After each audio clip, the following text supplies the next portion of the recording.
Good morning girls. आज हम नया शुरू करने लगे हैं यूनिट जो मदर क्राफ्ट है या मातृकला, जिसमें पहला चैप्टर है आपका गर्भवती स्त्री या माता, द एक्सपेक्टेंट मदर। तो इसके बारे में हम करेंगे कि गर्भावस्था के लक्षण क्या हैं, संकेत क्या हैं, कॉम्प्लिकेशंस क्या हो सकती हैं, डिस्कम्फर्ट्स क्या हैं, और हमने केयर कैसे करनी है एक्सपेक्टेंट मदर की या माँ का ध्यान कैसे रखना है। आपने ये बीए सेकेंड ईयर में भी पढ़ा होगा रिप्रोडक्टिव सिस्टम में, लेकिन थोड़ा सा हम रिवाइज करवाएंगे आज। स्त्री के कोश को हम क्या कहते हैं? अंडाणु कहते हैं या ओवम कहते हैं, और इसका निर्माण ओवरीज में होता है जिसे हम डिंब ग्रंथियाँ कहते हैं। और पुरुष के कोश को हम शुक्राणु कहते हैं या स्पर्म कहते हैं, जिसका निर्माण टेस्टीज में होता है। अंडाणु और शुक्राणु के मिलने से ही फर्टिलाइजेशन होता है, जिसे हम गर्भ धारण कहते हैं। और ये जो गर्भावस्था की अवस्था है ये 280 दिन तक रहती है। गर्भावस्था एक प्राकृतिक शारीरिक अवस्था है जिसमें स्त्री को अपनी देखभाल उचित ढंग से करनी चाहिए। यदि वह अपनी देखभाल सही ढंग से नहीं करेगी तो ना केवल वह कमज़ोर हो जाएगी, कुपोषित हो जाएगी, बल्कि जो गर्भ में शिशु विकसित हो रहा है उसका भी सही प्रकार से विकास नहीं होगा। उसे अपना ध्यान इसलिए रखना है ताकि उसके अलावा जो उसका शिशु बढ़ रहा है उसके गर्भ में, उसकी पौष्टिक आवश्यकताएं जो हैं वो पूरी हों। गर्भावस्था के जो लक्षण और संकेत हैं, कॉमन सिम्टम्स एंड साइंस जिसे कहते हैं, ये बहुत इंपॉर्टेंट क्वेश्चंस है एग्जामिनेशन व्यू पॉइंट से। गर्भावस्था के जो लक्षण हैं इसे आप दो भागों में बांट सकते हो। पहले हैं आपके सिम्टोमेटिक सिम्टम्स या जिसे हम कहते हैं प्रातीतिक लक्षण, और दूसरे आपके होते हैं साइंस, वैधविक लक्षण या संकेत। सिम्टोमेटिक सिम्टम्स वो होते हैं जिन्हें गर्भवती स्त्री स्वयं अनुभव कर सकती है, और जो संकेत वो होते हैं जो लक्षण आपको डॉक्टर, नर्स या के द्वारा किए गए परीक्षण द्वारा ही पता चलता है। बिना टेस्ट के आप उन्हें नहीं मालूम कर सकते। तो जो लक्षण अपने आप स्त्री को पता लग जाते हैं जिसे कहते हैं सिम्टोमेटिक सिम्टम्स। सबसे पहले उसमें है मासिक धर्म का बंद हो जाना, बार बार स्त्री यूरिन पास करने के लिए जाती है या फ्रीक्वेंट यूरिनेशन, प्रातःकाल जी मिचलाता है जिसे हम मॉर्निंग सिकनेस कहते हैं, और इसके अलावा जो अर्ली प्रेगनेंसी है या प्रारंभिक गर्भावस्था में हमारे रक्त में गोनेडोट्रोफिन एक हार्मोन होता है जिसकी मात्रा बढ़ जाती है, और इस गोनेडोट्रोफिन जो हार्मोन है इसकी मात्रा बढ़ने के कारण ही नौजिया या वॉमिटिंग की शिकायत होती है, क्योंकि इससे हमारी जो आमाशय है उसकी क्रियाशीलता जो है वो बहुत प्रभावित होती है और स्त्री को भोजन पचाना कठिन हो जाता है। इसके अलावा गर्भावस्था के पहले 3 महीनों में प्रोजेस्टेरोन हार्मोन आपने पढ़ा होगा। प्रोजेस्टेरोन हार्मोन के स्राव के कारण जो हमारी इनवॉलेंट्री मसल्स हैं या अनैच्छिक मांसपेशियां हैं वो फैल जाती हैं।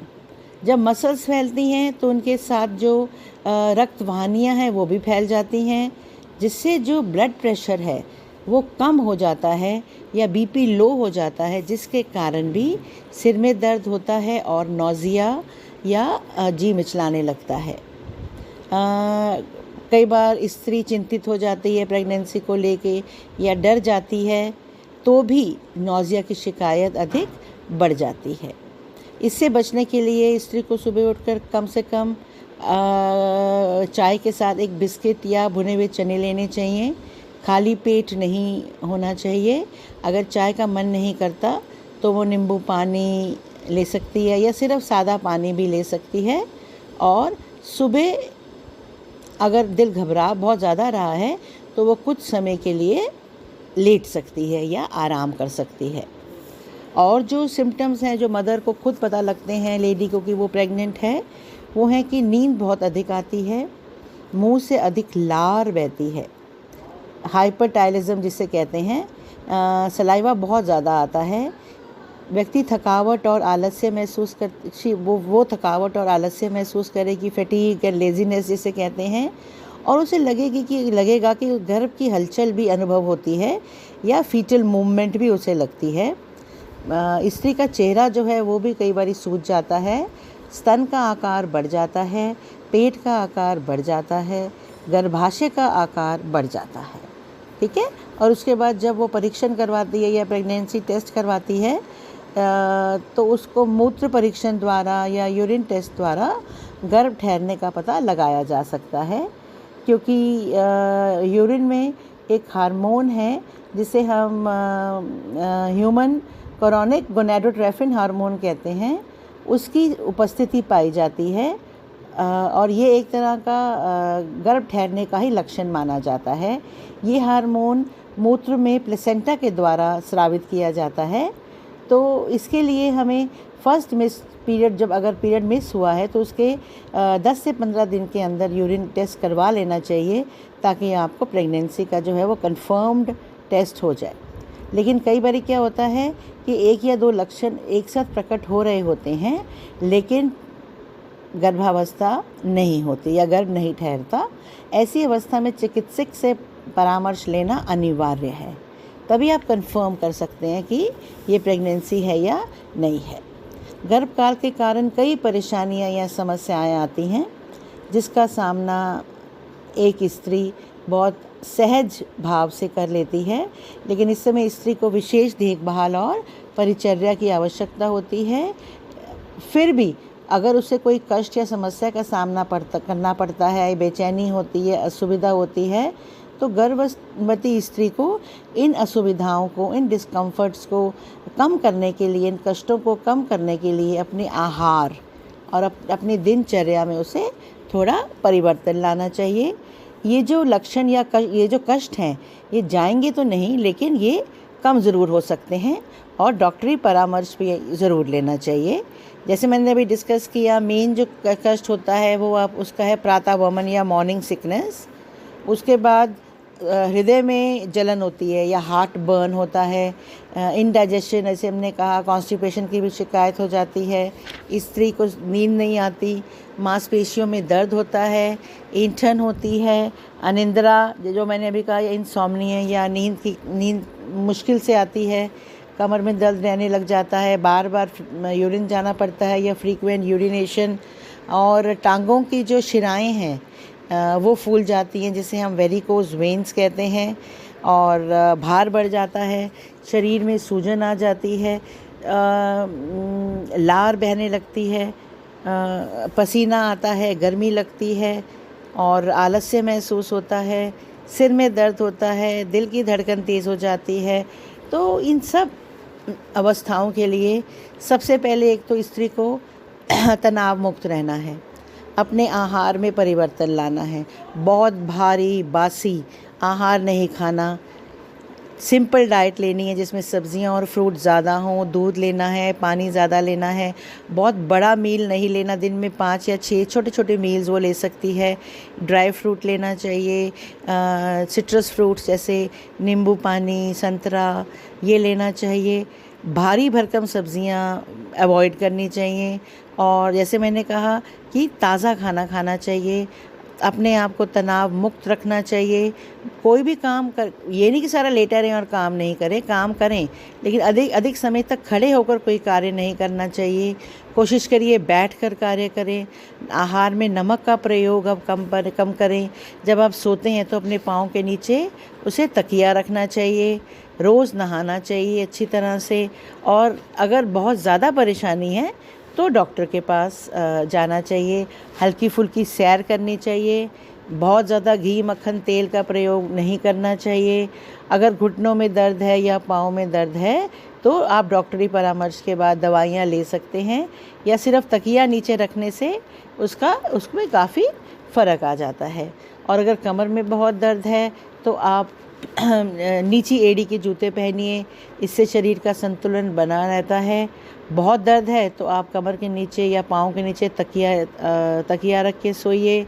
अधिक भार आपने नहीं उठाना है और जो भोजन आपने लेना है वो पौष्टिक होना चाहिए, उसमें सभी पोषक तत्व होने चाहिए, संतुलित होना चाहिए, सभी फूड ग्रुप्स होने चाहिए। स्त्री को चिंता नहीं करनी है और जो रात का भोजन है वो हल्का होना चाहिए और सोने से 2 या 3 घंटे पहले ले लेना चाहिए। ढीले वस्त्र पहन के नींद अच्छी तरह आती है और अपने सोने से पहले सिर में आप मालिश करवा सकते हैं। अगर सोने से पहले थोड़ा सा गर्म दूध ले पाएँ तो उससे नींद बहुत अच्छी आती है। और फिर भी अगर कोई ज़्यादा परेशानी होती है तो आप डॉक्टरी परामर्श ले सकते हैं। मांसपेशियों में कई बार दर्द या ऐंठन का कारण ये भी होता है कि आपके शरीर में कैल्शियम की कमी है और इसके लिए फिर आपको डॉक्टर से परामर्श लेकर दवाई लेनी चाहिए। दिन में अपने 1 या 2 कप दूध का ज़रूर लेना चाहिए। सुबह उठकर आप गुनगुना पानी ले सकते हैं। अगर आपका चाय का मन नहीं करता, हल्का हल्का व्यायाम या हल्की सैर आपको ज़रूर करनी चाहिए। अगर कब्ज़ की शिकायत है तो शारीरिक क्रियाशीलता थोड़ी सी बढ़ानी चाहिए और नियमित रूप से आपको शौच जाना चाहिए। और लंबे समय से कब्ज़ दूर करने के लिए चूरन लेने की अगर आपको कोई आदत है तो आप ले सकते हैं, लेकिन डॉक्टरी परामर्श के बाद। इसके अलावा अगर इंडाइजेशन है तो आप हल्का भोजन खाइए, भारी भोजन आपको नहीं लेना चाहिए। इसी तरह हृदय में अगर जलन है तो सिंपल फूड खाइए, भारी भोजन आपको नहीं लेना चाहिए। आप सुबह शाम टहलिए और जैसे मैंने पहले भी कहा कि रात को सोने से 2-3 घंटे पहले आपको भोजन कर लेना चाहिए। जो भी आप भोजन ले रहे हैं उसको चबा के खाना चाहिए। मसालेदार पदार्थ तथा वसा युक्त खाद्य पदार्थों से आपको परहेज़ करना चाहिए। और सबसे ज़्यादा ज़रूरी ये है कि आपने खुश रहना है, आपने परेशान नहीं होना है। तो जो आधी प्रॉब्लम्स तो वहीं सॉल्व हो जाती हैं, क्योंकि तनाव के कारण भी आपके शरीर में एसिड या तेज़ाब बनने लगता है, जिसके कारण आप प्रॉब्लम महसूस करते हैं। Thank you.